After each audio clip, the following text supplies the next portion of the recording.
Assalamualaikum warahmatullahi wabarakatuh. Alhamdulillahirabbil alamin wassalatu wassalamu ala asrofil anbiya'i wal mursalin wa ala alihi washabbihi ajmain.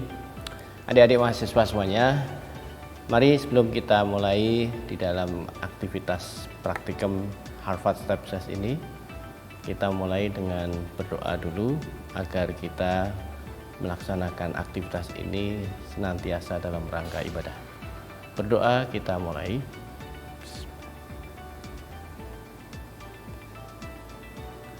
Selesai.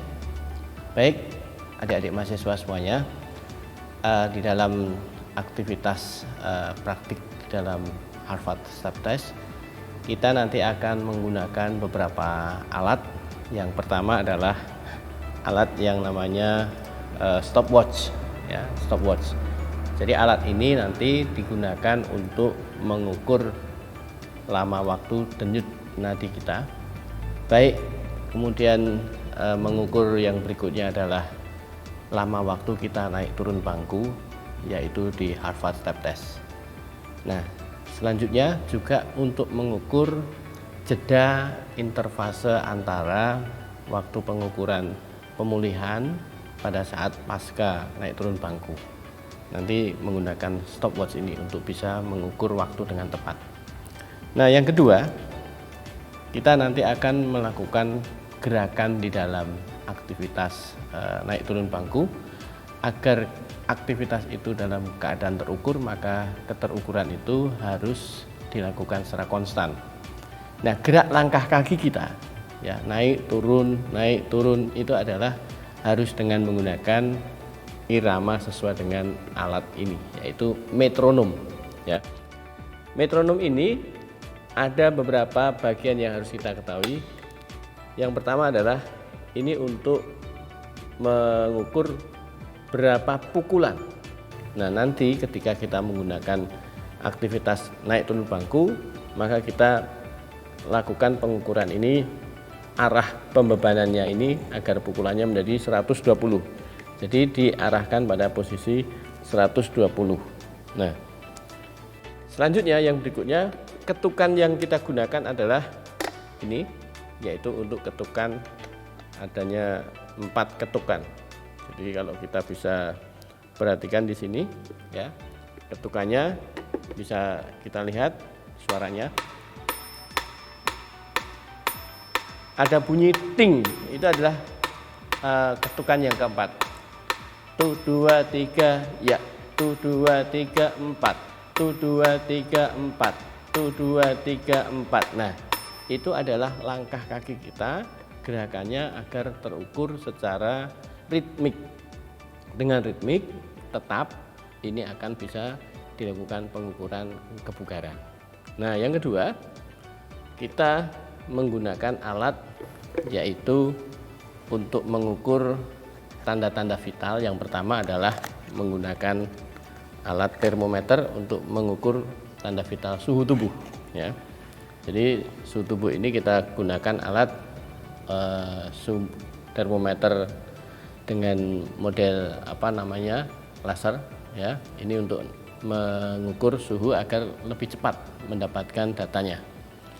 Kemudian tanda vital yang kedua adalah dilakukan pengukuran berupa tekanan darah. Nah, ini kita menggunakan alat ukur sphygmomanometer. Yang kita gunakan saat ini adalah menggunakan sphygmomanometer jenis Airaksa. Nah, kalau kita melakukan pengukuran dengan tekanan darah alat sphygmomanometer Raksa, maka kita harus melengkapi dengan alat yang namanya stetoskop.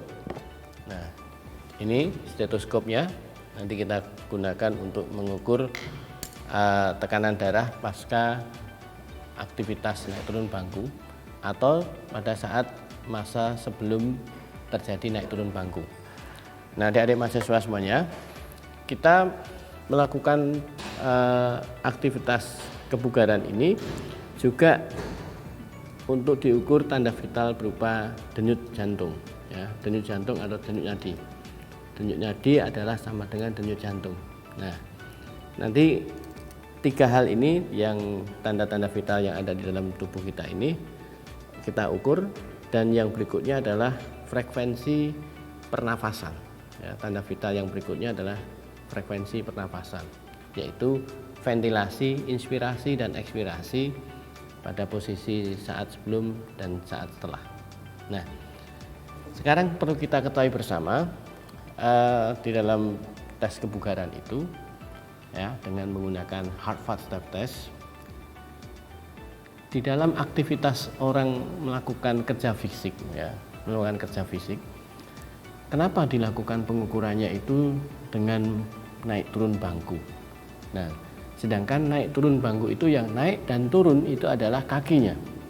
Tetapi pada posisi pengukuran untuk menentukan kebugaran seseorang, nah pertanyaan yang perlu kita ketahui juga, apa sih yang dimaksud dengan bugar? Ya.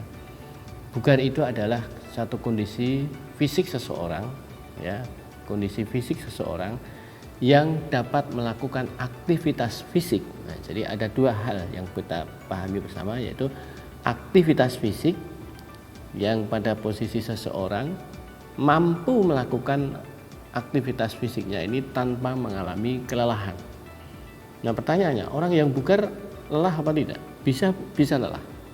Nah, kelelahan ini terjadi saat lelahnya ini tidak lagi dihitung menjadi orang yang bugar. Maka waktu antara seseorang melakukan aktivitas sampai pada titik dia mengalami kelelahan, itulah yang disebut dengan endurance, ya, kemampuan daya tahan tubuh seseorang itu untuk melakukan aktivitas yang disebut bugar. Setelah itu mengalami kelelahan. Nah, yang lelah ini tidak dihitung karena itu sudah batas kapasitas kemampuannya. Nah, adik-adik mahasiswa, saat naik turun bangku tadi, yang naik turun adalah kakinya, tapi yang kemudian diukur adalah denyut nadinya dengan stopwatch. Kenapa demikian? Nah, kita ketahui bahwa ketika seseorang itu beraktivitas, naik turun bangku, maka proses yang terjadi pada otot bergerak, aktin, miosin, kontraksi yang terjadi pada saat untuk melakukan gerakan mengangkat tulang, ya, pada bagian tibia, pada bagian betis kita untuk diangkat oleh bagian femur kita ini. Maka yang berikutnya adalah pengangkatan ini bisa terjadi ketika ada energi yang untuk menyuplai otot. Nah, oleh karena itu, ketika seseorang itu melakukan aktivitas kerjanya adalah bagian kaki, maka yang terjadi ada suplai energi yang ada di sana, yaitu adanya adenosin trifosfat, yaitu ATP, ya, ATP yang kemudian diubah menjadi ADP agar untuk bergerak. Nah, ini proses metabolisme ini membutuhkan adanya energi yang berupa nutrisi, ya. Dan yang kedua adalah energi dalam bentuk oksigen. Oksigen di sini adalah untuk membakar. Nah, oleh karenanya pada proses aktivitas ini perlu adanya distribusi oksigen. Yang kedua, perlu adanya distribusi nutrisi. Lalu siapa yang mendistribusikan? Yaitu adalah darah. Darah bisa mengalir pada posisi sampai di otot yang bergerak naik turun tadi, yaitu karena ada pompa jantung. Nah, di sini aktivitas pompa jantung yang ada, frekuensi denyut jantung ini banyak sedikitnya atau frekuensi ini meningkat atau menurun, itu sejalan dengan kebutuhan oksigen yang ada di seluruh bagian tubuh, khususnya bagian-bagian yang sedang melakukan aktivitas yang melakukan gerak yang diperlukan untuk tenaga mengangkat kaki tadi. Oleh sebab itu, ada suatu hubungan linearitas, yaitu antara kebutuhan konsumsi oksigen, ya, dengan adanya peningkatan frekuensi denyut jantung. Adik-adik mahasiswa, kita lihat, ya, jadi di dalam aktivitas kita tadi yang berhubungan dengan peningkatan frekuensi denyut jantung, ya, itu karena kebutuhan proses untuk metabolisme. Nah, proses kebutuhan metabolisme tadi adalah melibatkan kebutuhan berupa oksigen. Nah, ini adalah nutrisi C6H12O6. Ya, ini adalah suatu energi berupa karbohidrat, ya, yang kemudian dibakar oleh oksigen, ya, yang kemudian di sini hasil dari proses pembakaran ini berupa adanya CO2, ya, yang juga adanya air, ya, H2O, dan yang berikutnya adalah ATP. Nah, di sini energi yang berupa ATP, ya, ini prosesnya didapat dari proses metabolisme, ya, adanya proses metabolisme. Oke, jadi ketika ada suatu peningkatan aktivitas, ya, ada proses peningkatan aktivitas,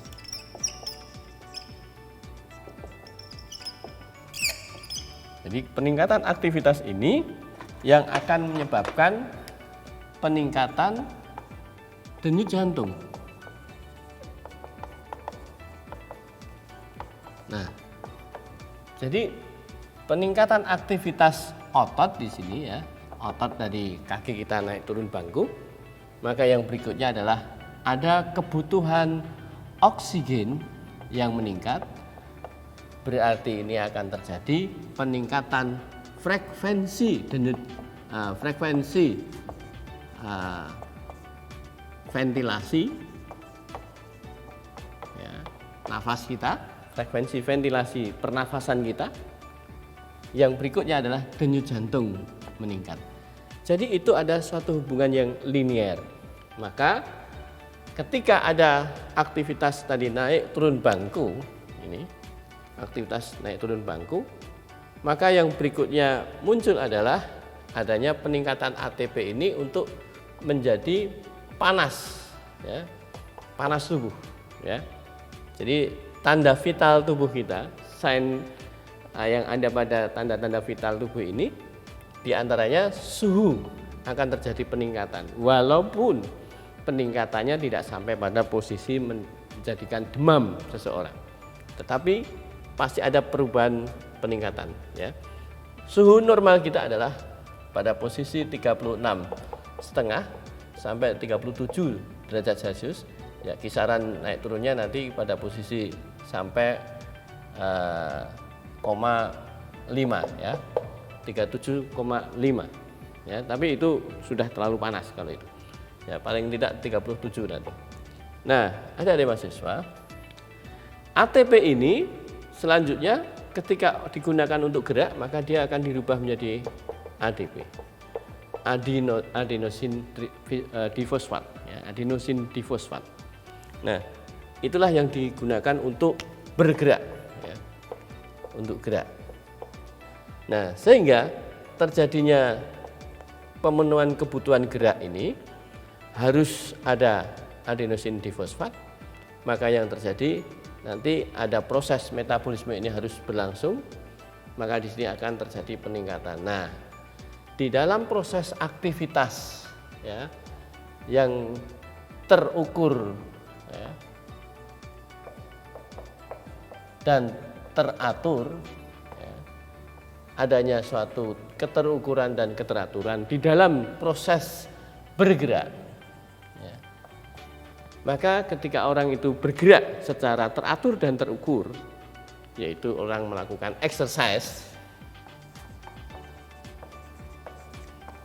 nah, orang menyebut dengan aktivitas olahraga, maka yang namanya kebutuhan oksigen ini yang terjadi akan mengalami efisiensi, ya, akan mengalami proses efisiensi, ya, efisien itu artinya tepat guna, tepat sasaran, ya, tepat di dalam pemanfaatannya.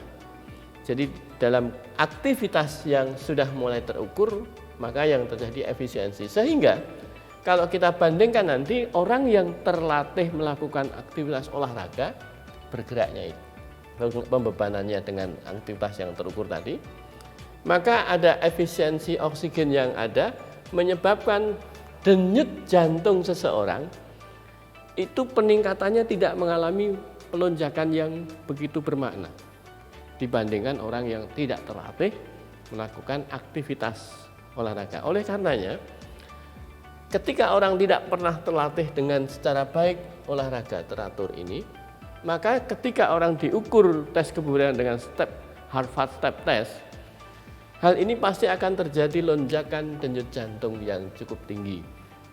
Oleh karenanya nanti ketika kita melakukan aktivitas tes kebugaran yang namanya indeks, ya, namanya indeks kebugaran jasmani, ya, nantinya akan dilihat berapa, ya, denyut jantung seseorang ini ketika dilihat dengan lama waktunya. Nah, lama waktu itu nanti lama waktu aktivitas, ya, lama waktu dalam bentuk bergerak, ya, yang itu naik turun bangku. Ini nantinya seberapa banyak denyut jantung yang ada dan dilihat indeksnya, ya, dilihat indeksnya, maka nanti dikalikan 100. Jadi IKJ di sini nanti lama waktu naik turun bangku, ya, kalikan 100 dibagi, ya, 5,5, ya, dikalikan yaitu jumlah denyut jantung, ya, denyut nadi pada posisi denyut nadi itu sama dengan denyut jantung selama setelah 1 menit, ya, setelah 1 menit berhenti, berapa itu, sehingga nanti ketika indeks kebugaran jasmaninya baik, dia akan ada pada level 80 ke atas. Rentang di bawahnya itu sedang, di bawahnya lagi adalah buruk. Nah, ini biasanya ketika yang buruk ini denyut jantungnya frekuensinya tinggi sekali. Nah, oleh karena itu ketika denyut jantung tinggi, yang terjadi kompensasi adalah frekuensi ventilasi meningkat. Maka orang tidak pernah melakukan olahraga, tidak pernah beraktivitas secara teratur dan terukur, yang namanya aktivitas sedikit saja, namanya menggeh-menggeh, mengkis-mengkis. Nah, ini adalah menunjukkan suatu gambaran frekuensi ventilasi dan denyut jantungnya ini terjadi suatu bentuk linear. Maka ketika ventilasinya itu mengkis-mengkis, ya, frekuensinya cukup tinggi, ya, sesek gitu, hal ini jantungnya juga takikardi, mengalami lonjakan yang cukup tinggi. Nah, itulah yang kita harus perhatikan. Maka ketika orang itu melakukan aktivitas yang namanya bergerak, ya, pergerakan ini yang terjadi pada orang yang naik turun bangku atau orang berolahraga, maka yang terjadi adalah adanya suatu peningkatan jumlah CO2 karena adanya suatu proses metabolisme menghasilkan CO2 yang meningkat. CO2 yang meningkat ini akan menjadikan suatu gambaran adanya tekanan parsial PCO2 meningkat. Ya. Dan yang berikutnya adalah di sini PO2, tekanan parsial oksigen turun. Ya. Tekanan parsial oksigen turun. Nah, adik-adik mahasiswa semuanya, maka yang kita perlu ketahui juga di sini adanya suatu peningkatan CO2, ya, dalam PCO2-nya ini, tekanan parsial di dalam peredaran darah kita ini yang menyebabkan terjadinya penurunan pH, nah, sehingga lebih ke arah asam, ya.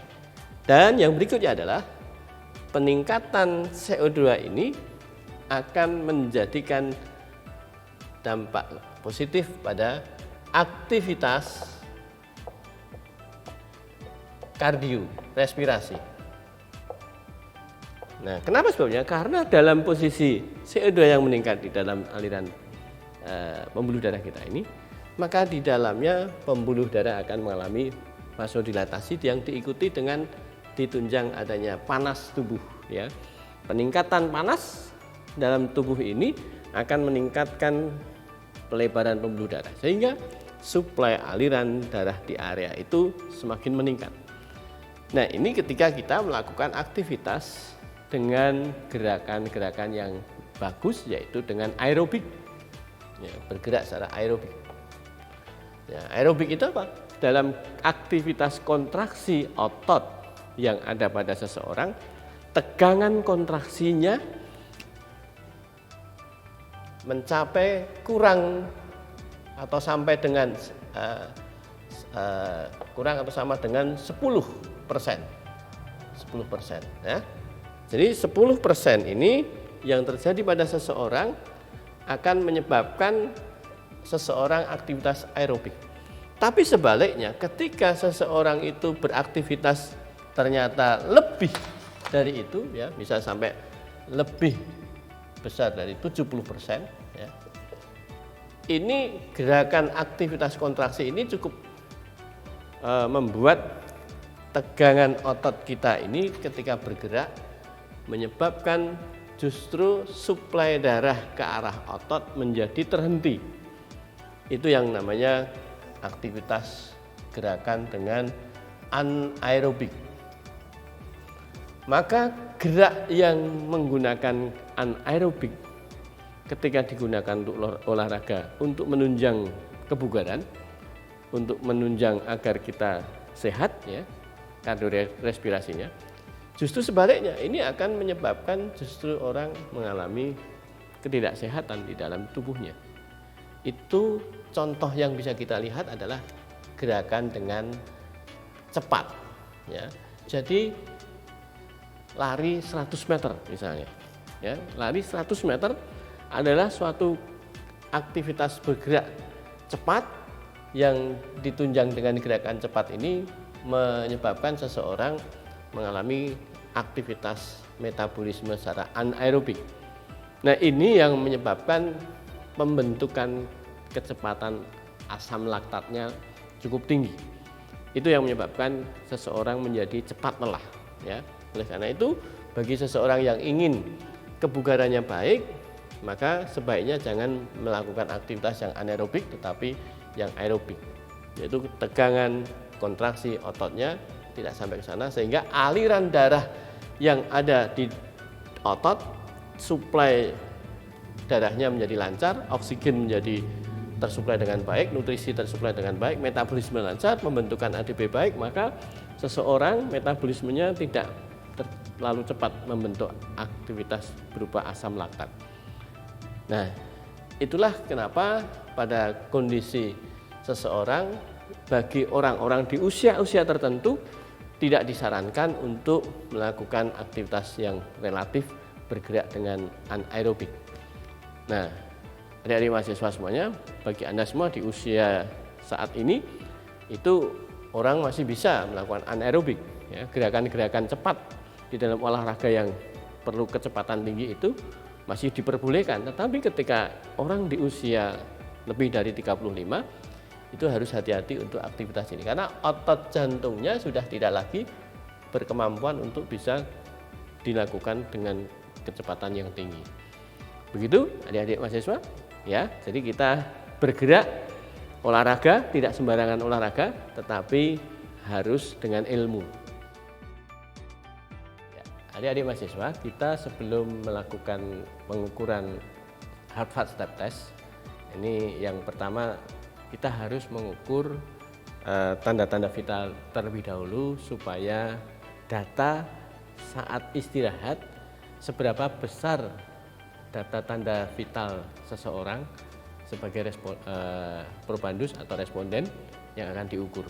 Nanti kita bandingkan pada saat setelah naik turun bangku. Nah, ini kita mengukur tekanan darah terlebih dahulu. Ini menggunakan sphygmomanometer air raksa, maka kita harus posisikan pada bagian ini, ya. Posisi keran harus dibuka karena ketika ini posisinya menutup seperti ini, rebah begini, berarti dia nutup. Maka dia nggak akan naik ketika dipompa. Tetapi saat ini dibuka, lalu ini akan naik karena ini ada lubang kecil, ya. Tekanan ke sana akan posisinya air raksa akan bisa leluasa naik. Nah, pemasangan manset ini harus pada posisi sejalan dengan aliran darah. Ya, aliran darah dari tangan ini ke arah ujung tangan ini, ya, dari humerus, ya, ini sampai ke sana. Ini sejalan, searah. Maka yang kemudian kita lakukan, manset ini terpasang dalam posisi harus rapat, ya, harus pada posisi tidak boleh berongga. Maka ini tidak boleh memasangnya di samping atau malah kebalik ke arah atas, ya, itu tidak boleh. Maka ini harus arah ke sana. Dan kemudian kita perhatikan yang namanya letak berupa stetoskop ini, ya, corong stetoskop nanti meletakkannya adalah untuk tepat di arteria brachialis. Maka kita perlu meraba di posisi ini, ya, diraba. Nah, ini teraba adanya dut dut dut dut ini. Maka ini posisinya berarti tepat pada pembuluh arteria brachialis. Baik. Yang berikutnya adalah memegang yang namanya pompa ini. Untuk memompa, maka tangan ini harus posisinya, ya, satu telunjuk ini ada di bagian keran, ibu jari ada di bagian keran juga, ya. Lalu ini yang 3 jari yang lainnya ini untuk bagian pompanya. Nah, ini megangnya begini. Maka ini sebelum dipakai ditutup dulu. Nah, ini ditutup, mengunci dulu, ya, ke arah belakang ini, ya, mengunci sampai mentok sampai pol. Nah, ini sudah posisinya. Nanti kalau mau membuka pada posisi dibuka pelan saja, dek gitu, ya. Ini membukanya jangan terlalu besar karena nanti air rasa akan turun melorot dengan cepat. Maka ini posisinya bukanya pelan saja, dek gitu. Setelah itu kita nanti akan pompa saat stetoskop dikenakan di dalam arteria brachialis. Dan untuk menggunakan stetoskop maka kita perlu melihat ini posisi dari earpiece-nya, ya. Earpiece ini ada bentuk seperti segitiga, ya. Kalau kita lihat di sini bentuknya seperti segitiga, ya. Posisi ke arah meruncing ke atas, segitiga atas. Ini adalah posisi hidung. Maka kita menggunakannya adalah begini. Nah, jadi posisinya seperti ini, bukan terbalik begini. Nah, kalau terbalik begini, posisi hidung ke sana, ini orangnya menghadap ke sana, berarti lubang earpiece tidak akan masuk kepada liang telinga. Jadi liang telinga kita itu arahnya ke sana, ya. Arahnya liang ke telinga itu ke arah hidung, ya, menuju ke arah sejalan dengan ke arah hidung. Dalam kondisi itu lubang ini tidak boleh tertutup dinding telinga kita. Maka jangan sampai kebalik begini, ya. Harus diposisikan letaknya sesuai anatomis tubuh, ya. Nah, selanjutnya ketika kita memasang ini tadi kita ukur pakai rabaan dari 2 jari saja untuk menentukan denyut nadi di bagian arteria brachialis. Nah, ini sudah teraba, maka posisi diletakkan di sini. Nah, selanjutnya kita pompa. Nah, di sini kita lihat ada satu peningkatan dari air raksa naik ke atas, ya. Nanti ketika terjadi adanya suatu kecukupan untuk dinaikkan ini, ya. Nah, posisi ini diturunkan pelan saja, ya. Kita akan lihat di sini turunnya pelan, ya, tidak dalam kondisi yang namanya terlalu cepat. Nah, di situ kemudian tampak di situ denyut getaran yang terjadi pada saat air raksa turun itu. Nah, ini kita akan catat data yang ada pada probandus untuk melihat kondisi istirahat. Selanjutnya kita lakukan pengukuran tanda vital yang kedua, yaitu pengukuran untuk suhu badan. Nah, pengukuran suhu badan cukup kita lakukan dengan menyalakan tombol dari termometer ini, kemudian akan terdengar bunyi tit gitu. Setelah itu ada bagian di layar di sini sudah tampak ada berupa 0 derajat Celcius. Nah, ini kemudian kita tembakkan di sini. Nah, ada bunyi tit. Ini menunjukkan suhu 36,2 derajat. Ini suhu tubuh probandus saat sebelum aktivitas. Nah, ini kita catat. Selanjutnya, mengukur yang namanya denyut nadi atau denyut jantung, itu mengukur arteria radialis. Kalau di sini arteria brachialis berjalan sampai ke arah dekat jempol, ini arahnya panduannya adalah jempol, maka di sini ada yang namanya arteria radialis. Kita gunakan dengan dua telunjuk jari ini, maka kita tekan di sini. Nah, ini teraba, sudah dut dut dut dut begitu. Nah, cara ngukurnya begini, bisa menggunakan tangan saya ini ya, yang satu tangan ini sudah teraba. Maka yang berikutnya kita mengukur denyut nadi dengan waktunya ini 1 menit berapa, tapi kita cukup saja 30 detik saja ya. 1, 2, 3, iya. Nah, ini pengukuran dengan melihat berapa yang namanya denyut nadinya ini. Nah, kemudian nanti kita catat, kita hentikan. Nah, itu. Oke, jadi data ini kita tulis data sebelum naik turun bangku. Oke, yang berikutnya kita akan melakukan uji naik turun bangku. Maka kita harus setting dulu di sini, yaitu memposisikan bandul dari metronom ini pada posisi 120 ya. Jadi ini ada di angka 120 itu pada bagian puncaknya ini ya. Di sini tertulis 120 adalah 120 pukulan, sedangkan ini kita posisikan di angka 4 ya. Di angka 4 ini adalah posisi ketukannya. Nah, kalau sudah kita putar ini ya. Kita putar ya, agar supaya nanti sesuai dengan kemampuan dia untuk melakukan pengukuran kecepatan dari ritmik dari bandul tadi bergerak. Nah, kita coba di sini ya, untuk supaya bunyi dari metronom ini untuk bisa mengukur gerakan kita pada saat naik turun bangku. Tu wa ga pat, tu wa ga pat. Ya, ketika kita mau naik turun bangku, maka yang kita perlu siapkan adalah stopwatch ya. Stopwatch ini nanti begitu kita naik turun bangku, dia harus mulai di-on-kan. Nah, sekarang begini. Ketika kita naik turun bangku, posisi bergerak kita itu sesuai dengan anatomis tubuh kita. Jadi naik ini adalah kanan dulu kalau bagi orang yang biasa kanan ya. Beda lagi kalau orang kedal, kiri dulu ya. Nah, karena saya orang yang bukan kedal, maka saya menggunakan yang kanan dulu. Nah, naik ini posisinya adalah kanan. Posisi berikutnya adalah segera naik ke atas ini, posisinya lurus. Nah, kaki ini lurus. Agar supaya apa kok lurus? Karena gerakan seseorang ketika tidak secara anatomis bergerak ini akan memberikan pembebanan tubuh yang tidak pada proporsi yang baik. Nah, saya ulangi. Gerakannya 1, 2, 3, ya. Nah, ini posisi lurus. Maka ketika di posisi turun, maka kembali lagi yang bergerak adalah dimulai dari kanan lagi. 1, 2, 3, ya. 1, 2, 3, 4. 1, 2, 3, 4. 1, 2, 3, 4. 1, 2, 3, 4.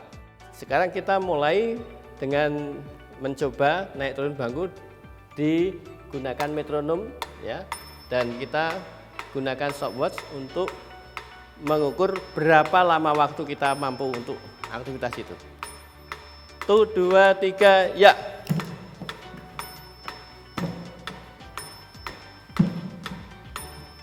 1, 2, 3, 4. 1, 2, 3, 4. 1, 2, 3, 4. Nah, kita saat naik turun bangku itu gerakannya harus sesuai dengan irama itu. Bukan seperti ini. 1, 2, 3, 4. 1, 2, 3, 4. Ini gerakan salah ya. Gerakannya harus yang pasti. Jangan. Nah, ini gerakan-gerakan yang nggak benar ini ya. Oke. Ketika berhenti maka ini jangan dihentikan. Stopwatch ketika dia berhenti, coba perhatikan pada posisi mana dia bergerak. Kita ingat-ingat, dicatat dulu berhenti agar menentukan 1 menitnya dari berhentinya tadi dia di jarum angka berapa. Nah, setelah itu probandus tadi ketika duduknya harus lurus ya. Sambil ditunggu denyut nadi nanti disiapkan untuk dilakukan pengukuran. Jadi pada pengukuran denyut nadi ini adalah pada posisi 1 menit setelah berhenti diukur selama 30 detik. Yang diikuti nanti pengukuran suhu ya. Diikuti pengukuran suhu. Diikuti pula pengukuran tekanan darah lagi ya. Diukur seberapa tingginya tekanan darah untuk melihat bagaimana pasca naik turun bangku ini 1 menit saja. Maksudnya pada saat 1 menit. Yang berikutnya adalah diikuti lagi, ini jangan dihentikan stopwatchnya ya. Terus berjalan untuk melihat pada menit kedua. Pada saat menit kedua diukur lagi denyut nadinya. Berapa denyut nadi yang ada? Denyut nadi ini untuk melihat proses recovery. Jadi denyut jantung yang ada pada seseorang ketika pasca naik turun bangku, setelah dia istirahat, 1 menit berapa, menit kedua berapa, menit ketiga berapa. Yang ini akan melihat gradasi proses recovery jantung kembali ke arah posisi sebelum naik turun bangku, sama seperti sebelum naik turun bangku. Jadi pengukurannya di sini nanti sampai pada periode menit ketiga. Jadi diukur tanda vital tadi, denyut nadinya, yang kedua adalah suhunya, dan yang berikutnya adalah tekanan darahnya. Itu kita ukur dengan secara berkala. Demikian mungkin nanti kita bisa kerjakan bersama-sama ya. Baik, terima kasih.